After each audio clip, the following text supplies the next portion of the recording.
চোখ তুলে দেখো কে এসেছে নতুন করে আমার ভোটের সানাই।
চোখ তুলে দেখো কে এসেছে নতুন করে আমার ভোটের সানাই বেজেছে। চোখ তুলে দেখো না কে এসেছে নতুন করে আবার ভোটের সানাই বেজেছে। তোমায় জিতে নিয়ে যাবে যখন ভোটে নেমেছে, সাত পাকে ছেড়ে দিয়ে ভোটে নেমেছে। তোমায় জিতে নিয়ে যাবে যখন ভোটে নেমেছে, সাত পাক ছেড়ে দিয়ে ভোটে নেমেছে। চোখ তুলে দেখো না কে এসেছে নতুন করে আবার ভোটের সানাই বাজিয়ে, আরে বম্বে কাঁপিয়ে ভারত নাচিয়ে এসেছি।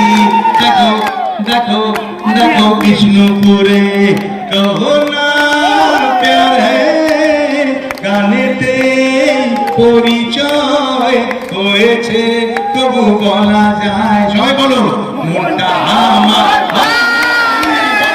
মনটা আমার বাঙালি, বলো মনটা আমার বাঙালি। कहो ना प्यार है तुमसे प्यार है, कहो ना प्यार है तुमसे प्यार है। धन्यवाद, थैंक यू थैंक यू।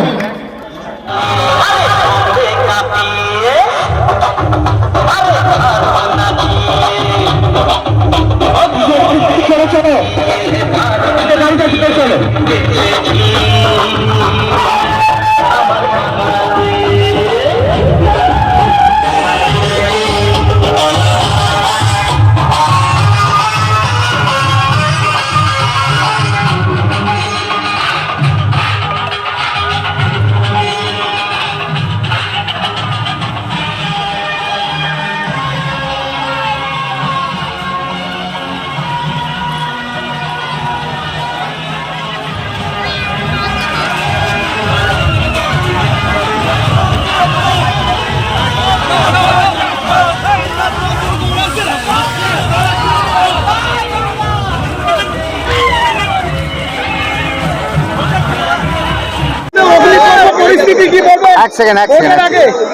এক সেকেন্ড বলুন।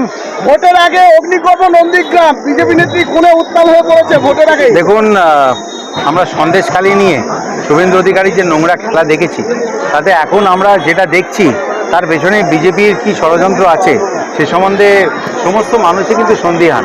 এরা সন্দেশখালীর যে ঘটনা সেটাকে চাপা দেওয়ার জন্য যে কোনো ধরনের নোংরা ঘটনা, আমি নন্দীগ্রাম বলে বলছি না, সারা পশ্চিমবঙ্গে যে কোনো জায়গায় ঘটাতে পারে। তো পুলিশ গেছে সেখানে ইনভেস্টিগেশন হোক, পুলিশ তার কাজ করবে, বিচার ব্যবস্থা তার কাজ করবে। তো যে কোনো মৃত্যুই যে কোনো দলেরই হোক সেটা দুর্ভাগ্যজনক, কিন্তু তার পেছনে কী ধরনের ষড়যন্ত্র আছে কি না, কারণ বিজেপি এখন যা করছে তাতে কোনো কিছুই অসম্ভব নয়।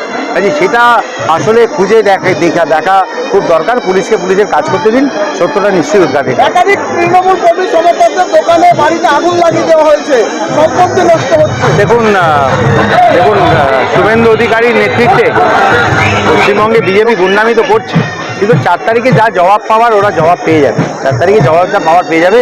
প্রধানমন্ত্রী তো দেখছেন প্রথম 3 দফার ভোটে উন্নয়ন অনেক কিছু বলছিলেন, তারপরে বুঝতে পেরেছিলেন যে সারা ভারতবর্ষের মানুষ সেটা বিশ্বাস করছেন না।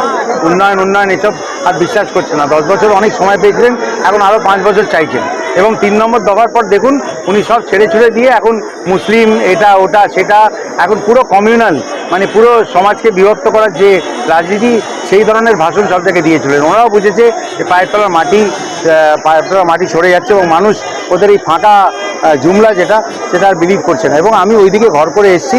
আমি বলছি আপনাদের পশ্চিমবঙ্গে ওরা যা স্বপ্ন দেখছে দেখুক, কিন্তু সিএবির আন্ডার-17 টিমের যে সবচেয়ে কনিষ্ঠ প্লেয়ার, তার যা বয়স তার থেকেও কম আসন হবে বিজেপির। আর আমি কিছু বলছি।